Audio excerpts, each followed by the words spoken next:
Welcome back and thank you for staying with us. If you're just joining us, you're watching Daybreak on Trust TV. Let's dive into our discussion segment. The focus this morning as we unpack President Bola Tinubu's special address to the National Assembly yesterday, marking Democracy Day and honouring the legacy of June 12th. For those who need a quick refresher, June 12, 1993 was the day Nigerians voted overwhelmingly for MKO Abiola in what's considered one of the freest and fairest elections in Nigeria, only for the military government to cancel it. Decades later, President Tinubu used the moment to salute democratic heroes, defend his reforms, and deny rumors of pushing Nigeria towards a one-party system. But critics aren't buying it. Opposition figures slammed the speech, saying it's out of touch with the daily struggles of the everyday Nigerian, dealing with soaring costs and tough policies. Joining us today for an in-depth analysis of the presidential address is a distinguished voice in Nigerian public affairs, Ahmed Sajoh, public affairs analyst and former commissioner for information and strategy in Adamu State. You're welcome, sir. Thank you. Very little correction. It's Sajoh, not Sajoh. Sajoh. My apologies. I stand to be corrected. I can understand. Yes. I can understand. You know, the Sajoh is a native name. So, okay, so yes. All right. So with your wealth of experience in governance, media and strategic communication, you'll bring a unique perspective to today's critical discussion. And it's a pleasure again to have you here. Thank you very much. All right. So we celebrated Democracy Day yesterday, June 12th, and everyone was expecting the president to give a speech in the morning as Nigerians are used to, and it was communicated that it would be at the joint session at the National Assembly. We heard his speech, and he spoke about a couple of things. He commemorated the people that were actors in the political scene and the prevalence of democracy in Nigeria, Nigeria's journey in democracy. So first off, an overview of this whole speech. What do you think about the speech and his address to Nigerians? Well, let me start by saying that I think the symbolism of delivering a Democracy Day address in the National Assembly goes beyond just the president talking to the representative of the people. That the only institution that is usually absent during military rule is the legislature. So if you assume that the legislature represents the bastion of democracy, you are not wrong. And so to go and talk about democracy in a democratic institution, the only institution that makes a difference between a democratic government and a non-democratic government in our own history, you know, it's not totally, I mean, it's something that is highly commendable, let me put it that way. Now that's one. And two, to look at people's representatives from everywhere in this country.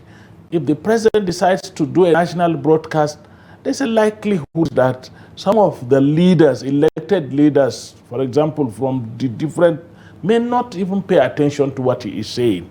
But to face them and talk to them and raise issues that will strengthen our democracy clearly and focus on it and speak to it. And I will give you one.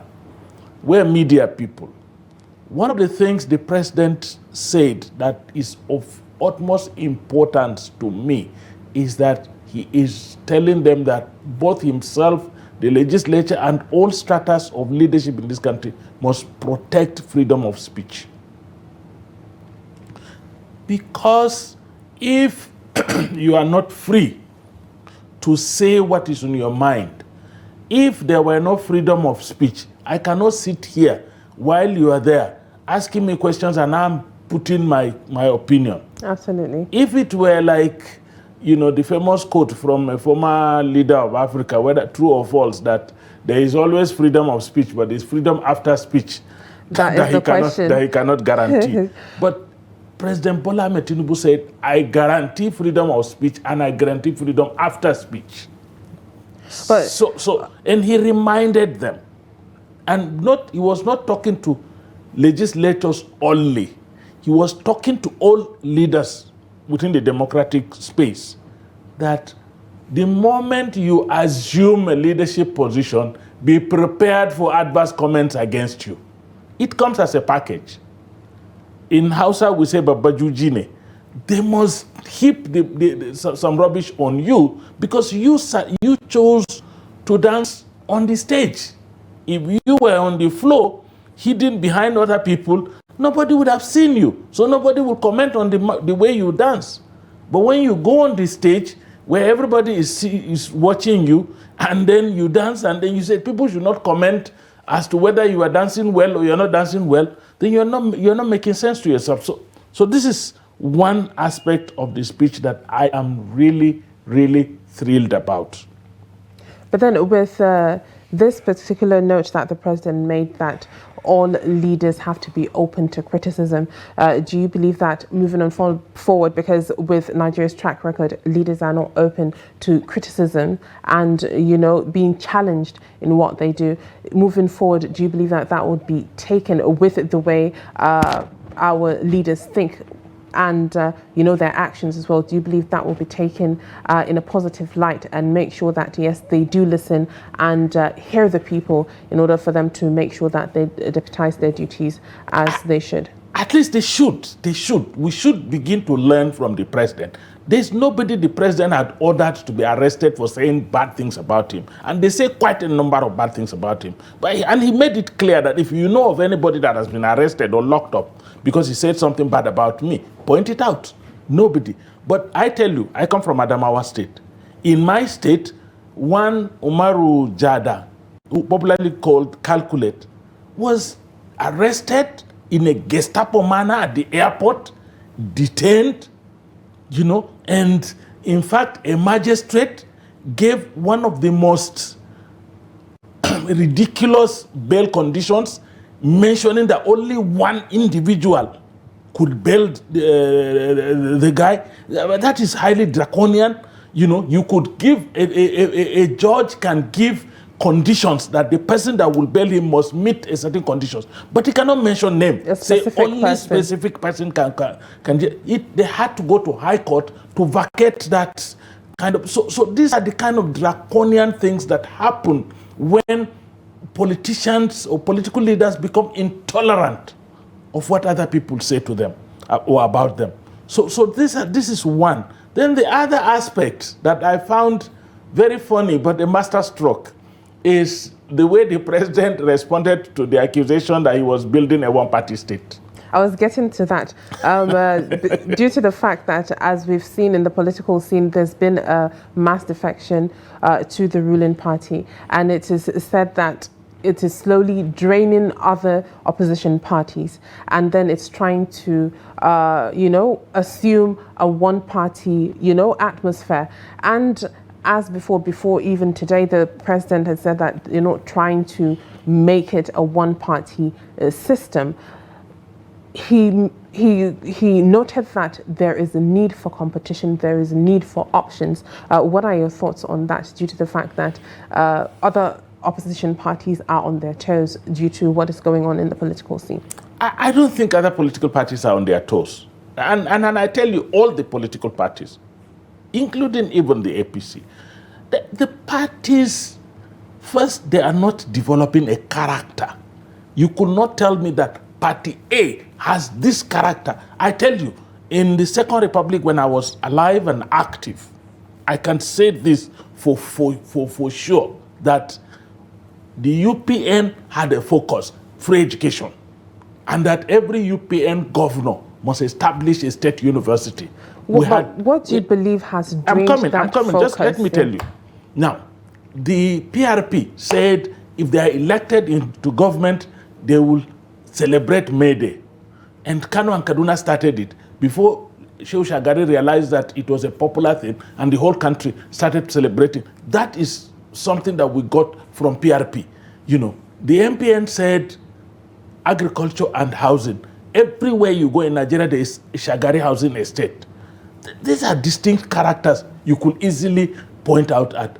Today, what are the distinct characters of any of those parties that you can point at? So this is number one. Number two, what is the internal democratic process in the parties? It's like every party is owned by a group of individuals. You are a member of the party, you don't even contribute annually to the sustenance of that party. It's some big wigs that bring money to maintain the party. And so when these big wigs decide to shake the table, the party becomes very destabilized. So over the years, our political party system has become, our albatross in our democratic, in developing the democratic culture. So yesterday, what the president was saying is that, look, we want a multi-party democracy, but please go and put your house in order. Why would a political party, a group of people come together, form a political party, give themselves a constitution, design for themselves a procedure, but they have to go to a court to decide how they are going to run their party? Why can't they follow the procedure they set for themselves? So the president is saying, though mockingly, but truly, that put your house in order. Nobody will go out of it. If you have a house, well, and your house is... he's not trying to tell them to put their house in order. No, that's what he's saying. That's what he says. I cannot... Look, he is elected under a political party. Yes. You cannot tell me that if I'm elected under a political party, that I will not advance the fortunes of that party. I will. He is doing exactly that. But fundamentally, and I'm talking this very sincerely as a Nigerian that is concerned about our democracy, fundamentally, where we're all getting it wrong, including even those of us in the media, with the conversation we are conversing wrongly. The conversation should be around the fact that who actually gets a mandate. There is no name of individuals on our ballot papers. It's the political parties that are on the ballot papers. We elect a party, and then that party transmits that mandate to an individual. Why would that individual decide that he's carrying that mandate to another party? That is true. Fundamentally, for me, that's the conversation we must start working around. The National Assembly must create a law that says either that we should start giving mandate to individuals so they can carry it wherever they want, or if we're given the mandate to parties to pass on to an individual, then that individual cannot take away that mandate and take it to another party. That, for me, is very, very fundamental. And unless we correct that, whether you are a beneficiary of it or not, we have seen a situation where a beneficiary of a process today becomes the victim of it tomorrow. And then he starts crying. I remember when PDP was forcing everybody to move over to PDP, when they were saying they will rule Nigeria for 60 years, and everybody believed that they will rule Nigeria for 60 years, and because of that, everybody was rushing into PDP. They never knew that they were creating a monster, that when they are out of power, which was possible that they believed was not possible, now they are out of power, everybody is moving away from them. So if they had protected and respected the democratic ethos of people not moving into their party with other people's mandate at that time, we wouldn't be where we are today. So simply put, what the president was saying is that I cannot provide for my house and provide for your house. I cannot put my house in order and jump over to your house and help you put your house in order. Go and do the needful. All right. Moving on. And to add to it, he says he cannot stop, the people from jumping off. He cannot stop from promoting the fortunes of his political party. He's a member of a political party. I mean, look, it's my household. If somebody is coming with paint to help me renovate my house and I need a very beautiful cut of paint, I will say, thank you, please come. You're making my house more beautiful. And if you are bringing food into my house, so let's look at it this way. The president is not saying, destroy your parties and come and join my own. But repair your parties. If you don't, people find it uncomfortable to sleep in your house. If they come to my house, there are enough rooms for everybody to sleep in.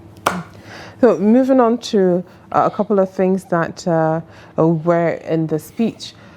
He spoke about social and economic development in Nigeria. He spoke about the infrastructure, the roads, and insecurity as well, where it wasn't really broad on insecurity. A lot of Nigerians have complained in reaction to the speech that he did not really address the issue of insecurity, which is bedeviling Nigeria.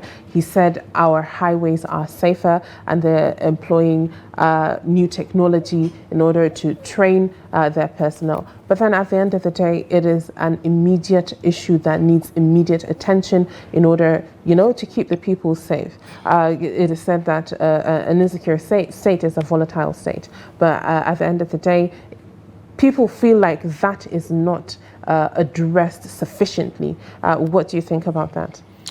I don't know what, everybody has his own expectations. I think one thing he said that I commend him for, and I'm serious about that, is that he was able to acknowledge our men and women in uniform. Yes, he did. And that is key and important. Our men and women in uniform are putting their lives so we can be safe. They're putting their lives in danger so we can be safe. And their commander-in-chief remembers them in a Democracy Day statement. Means a lot, The allusion to the fact that our highways are safe. I travel a lot by road, and a lot of my friends say I'm taking too much risk, but I enjoy traveling by road. Yes. I enjoy road trips, but my problem is more of the fact that 26 years of unbroken democracy, we're still talking about building roads. The roads are terribly bad. We should have exited building roads. We should have exited epileptic power supply. We should have exited some of those things within 26 years of unbroken democratic rule. Yes. We would have made a difference between democracy and other systems that are non-democratic. And I gave you an example. It's democracy that gave us the GSM, and you could feel it everywhere. Even the wheelbarrow pusher has a phone. That's the kind of thing we're expecting our democracy to do for us. But then talking about technological progress. I'm coming. To expand the process so that everybody will be a beneficiary. That's what we call shared prosperity, by citizens. But in the case of, this insecurity, this is a time that we need to start serious discussions on the issue of security, because fiscal security, bandits, insurgents, Boko Haramists, rampaging, marauding, transhumans, herders, are making it difficult for farmers to farm. And if farmers don't farm, we would have problems with food insecurity. I don't know whether you've gone to the market this Salah to buy tomatoes and pepper. I saw... It's quite expensive. Not just expensive, but, criminally expensive. And these are all the effects of people not really, feeling safe to go to their farms and farm. We need to address that. There's no more abundance in Nigeria when it comes to food. But we will get there. Now, the aspects of the economy, most of the times when government people talk about GDP and the rest, I just laugh, because even we who are educated find it very difficult to understand what all this GDP growth means, not to talk of the everyday Nigerian. And when we talk about inflation going down or up by 3 point, no. Before now, I used to buy a bag of rice at 120 something thousand. The last one I bought was 82 or something. So that is the comparison that people would make to understand. People can understand very easily. You would think that it's pedestrian for the president to go down to that kind of level. But sometimes to connect, you need to talk to people in the language they understand. And the president should be encouraged to begin to connect with the people. All these economic terms and the rest jargons, they don't connect with the people. They connect with the elites, but the elites distort it when discussing with the people. So the president and the government needs to begin to talk to the people in the language the people understand. Let it look simple. It doesn't matter. So the president yesterday spoke about, he spoke about progress in the economy. And I will tell you that the reason why we are where we are today is that decisions we should have taken in 1999, we refused to take because we were looking for political correctness. When Buhari came in 2015, it was an opportunity for him because Nigerians were expecting radical departure from business as usual, to have eliminated a lot of this criminalities that are going on within the governance system. A fuel subsidy, we've just read Bauer's book, a fuel subsidy where people get subsidized for fuel not imported. Or, a dollar regime that just enables you to collect dollar at official rate and sell it at the black market rate and make profit without, putting the money into any productive venture. These were criminalities that had stunted the growth of our economy. Decisions would have been taken long ago. By today, we would have exited the hardship and we would have been enjoying the dividends and the benefits. And this is where we need to support what is going on now. As painful as it is, the decisions have been taken. The next thing is, how do we transmit those hardships, the decisions that have been taken, how do we transmit them into prosperity for ourselves? And we must do that, or else we will continue to suffer. And I admire the courage of the president. He was able to look at adversity in the face and say, look, I am not concerned about political correctness. I am concerned about, the correctness of what the decisions I'm going to take. Even if they will be adverse at the beginning, we will exit the adversity and perhaps get to the El Dorado we are looking for. Hopefully. He spoke about the Nigeria First policy, whereby it would aid in making sure that Nigerians consume made in Nigeria products, as well as making sure that the market is driven by growth in Nigeria. What do you think about that and how it would shape the economy as well? I think the Nigeria First policy, if it is faithfully implemented, and part of the faithful implementation is that people in leadership must begin to also adopt a Nigeria First approach to what they're doing. If it's faithfully implemented, it will drive growth. It will drive growth. If the clothes I'm going to wear, the clothes you're going to wear will be made at a textile factory in Kaduna or Asaba or somewhere, it then means that the people who will put money into that textile factory are assured of an investment that will be profitable.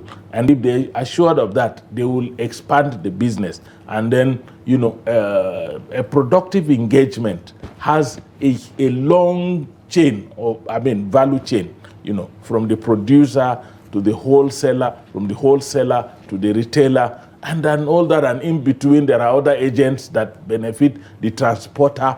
It's a whole gamut of values, shared across very many stratas of society. So if we could do that, that will encourage the Nigeria First policy to achieve the kind of quantum leap we need in our economic growth. And there are areas, look at the value chain in just animal production.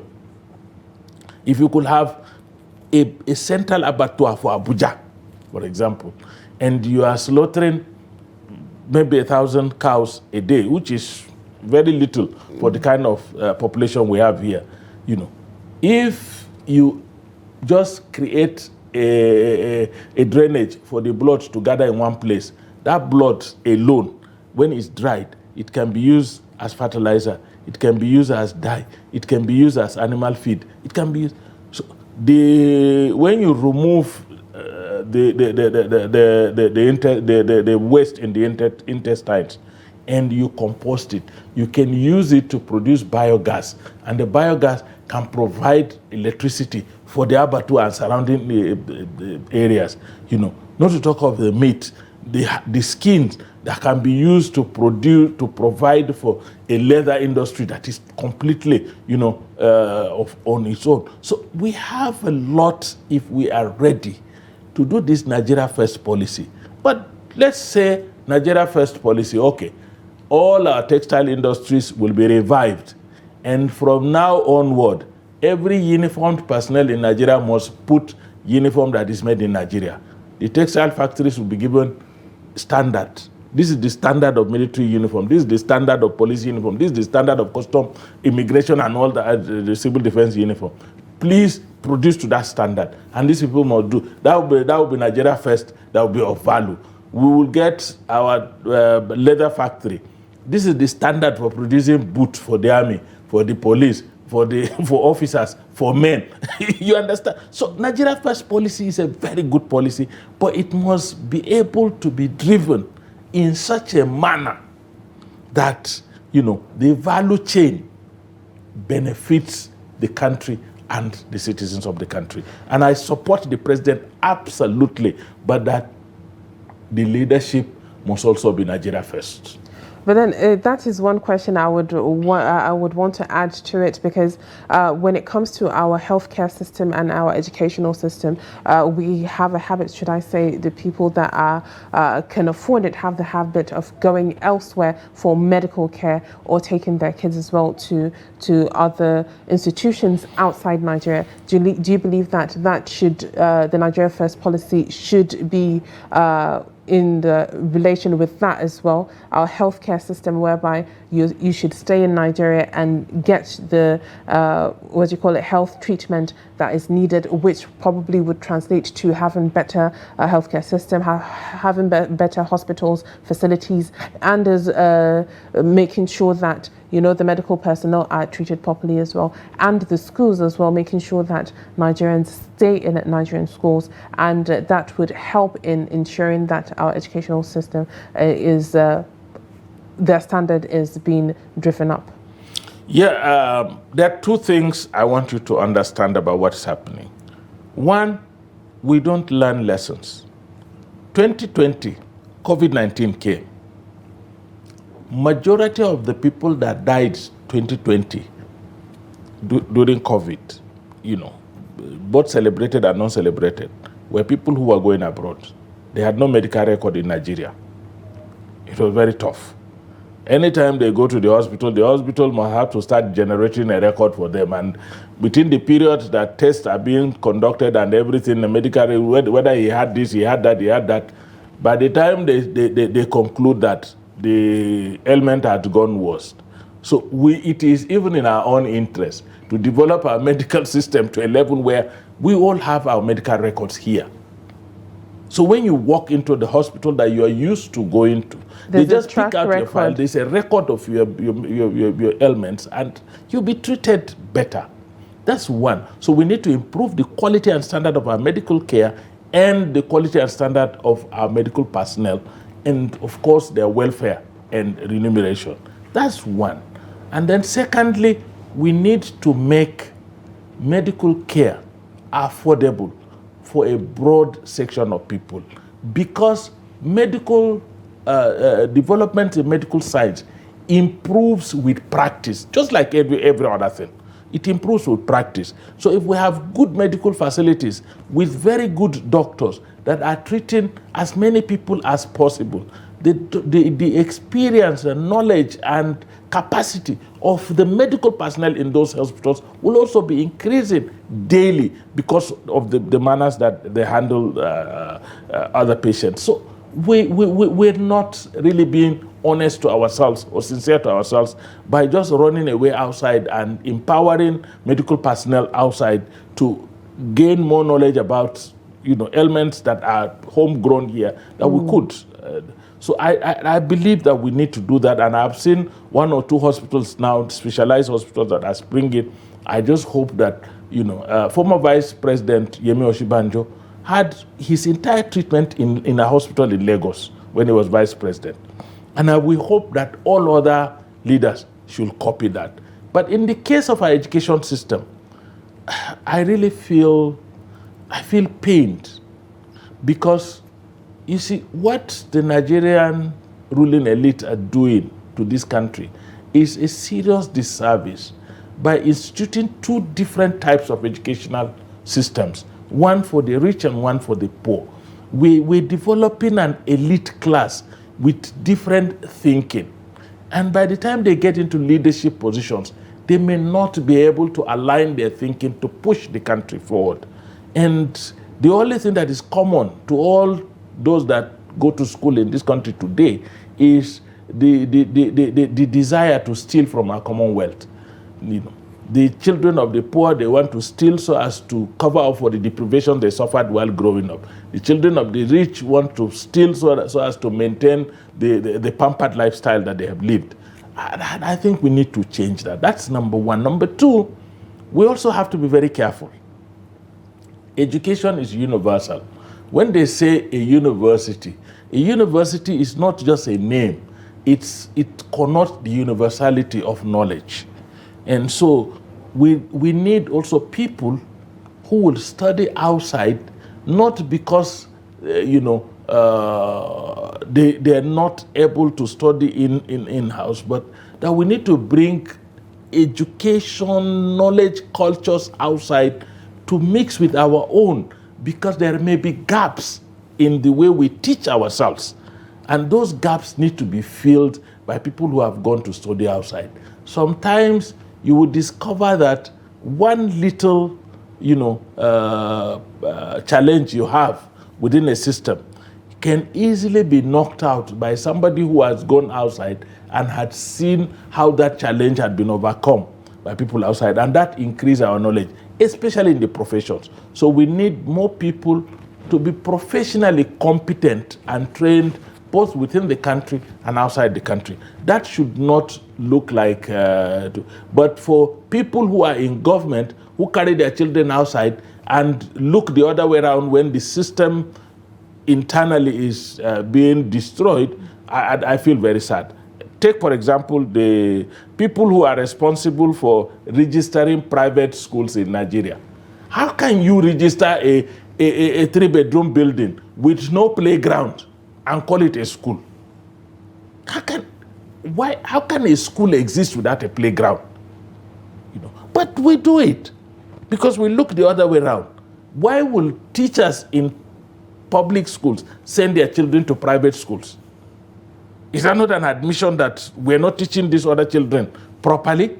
If we're teaching them properly, why can't your children be there? Why will our people who are leaders carry their children away from public schools and then tell us that they are committed to the development of public schools? What kind of commitment is that? And our public schools, I have 4 children. All of them attended public universities. And they are competing very well outside there. So you need to have the sufficient trust to believe in the public school system. And then when you're given an opportunity to improve it. Absolutely. All right.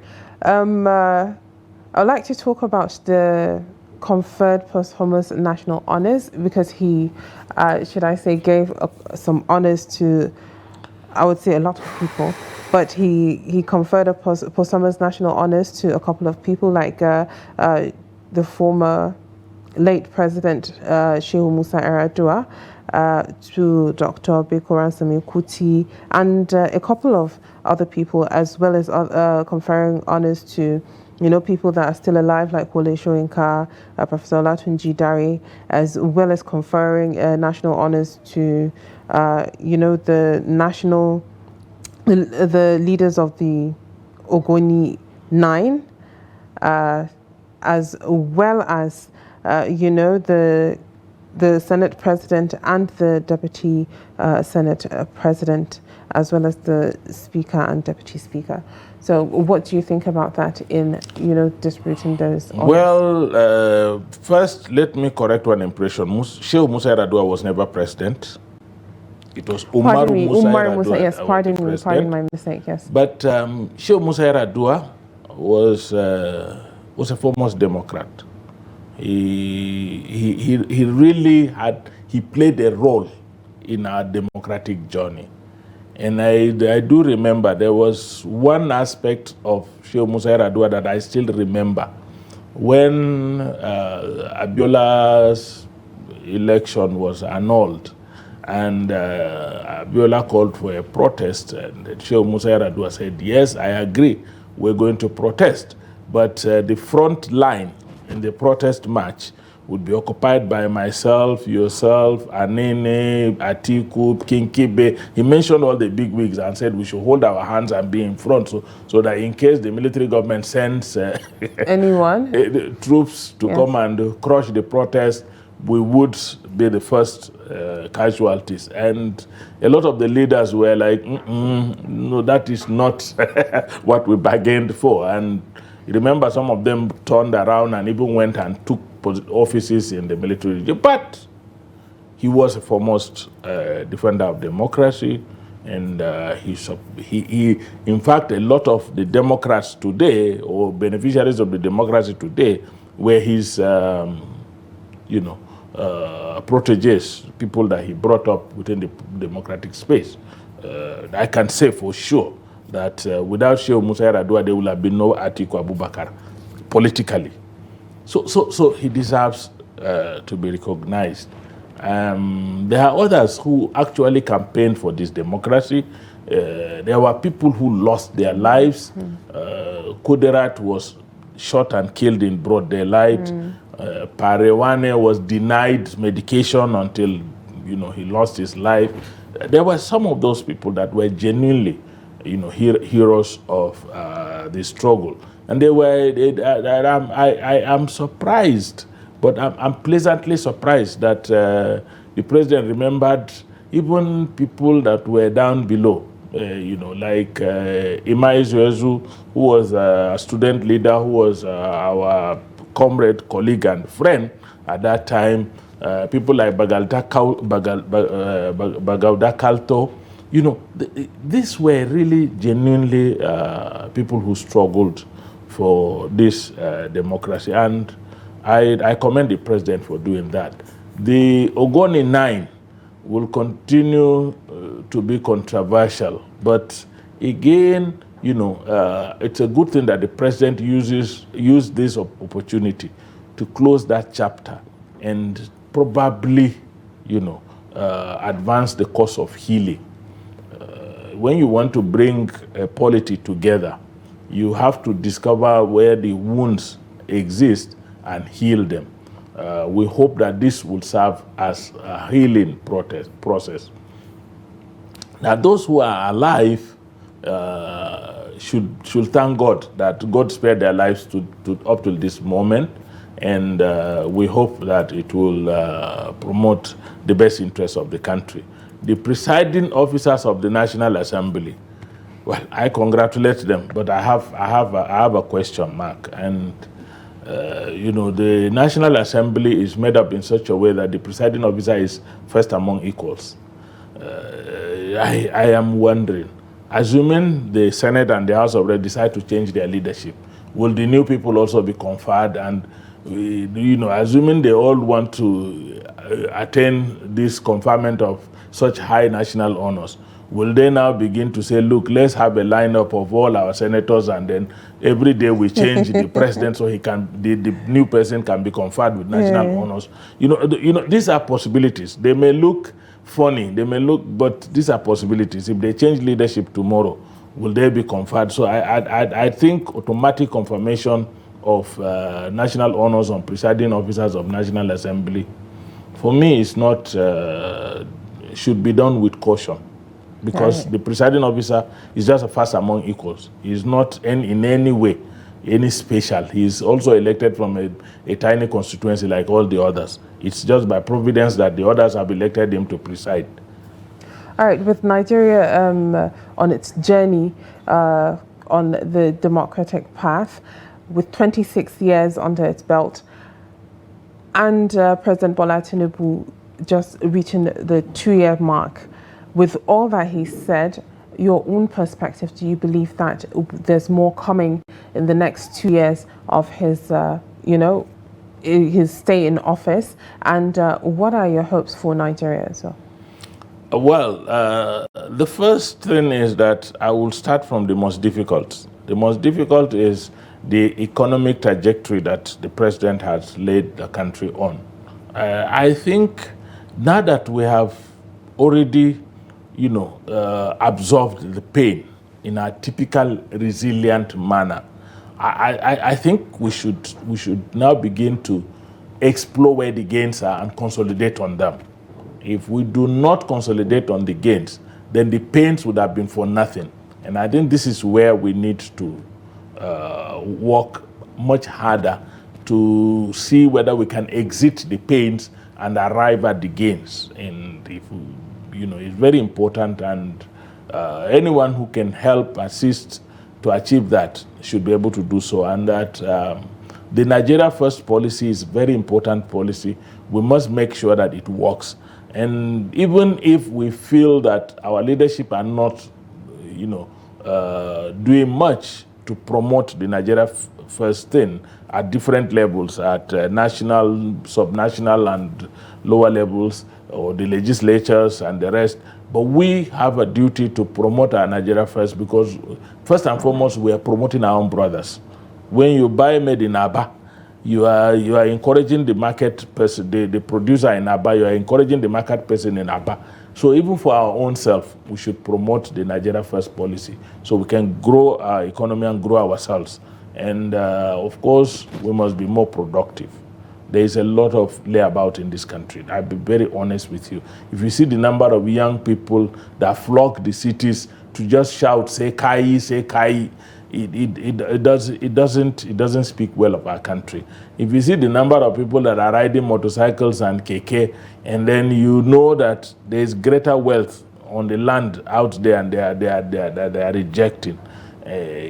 We need to work about that, and we need to also begin to change our values. We need to begin to converse around the values of honesty, the values of fairness, the values of justice, the values of inclusion. We need to start talking about the values of family upbringing. We need to start talking about our values as a people. We've lost our values. Take, for example, misuse of drugs. It has become so rampant that, and it carries with it seeds of destruction beyond just the individual that is involved. It is behind the insurgency, it is behind the banditry, it is behind the clashes that we face.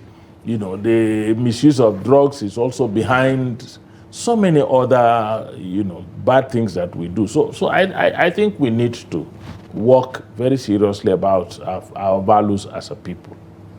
All right, we heard him. That is very great advice. That is the most important thing in actually a human being, having values and making sure that that trickles down as well to the next generation. Thank you very much, Ahmed Sajoh. I hope I said your name right now. Thank you very much for being here. It was really insightful. We really appreciate it. Thank you very much. I'm grateful, and it's good to be here. All right. That is all we have for you. And with that, we'll be coming to the end of a Daybreak on Trust TV. Make sure you make sure you tune in tomorrow morning by 8 a.m. for Daybreak Extra so that you can stay updated as well. I am Hauwa, Adamu, Kiyawa. Thank you for watching.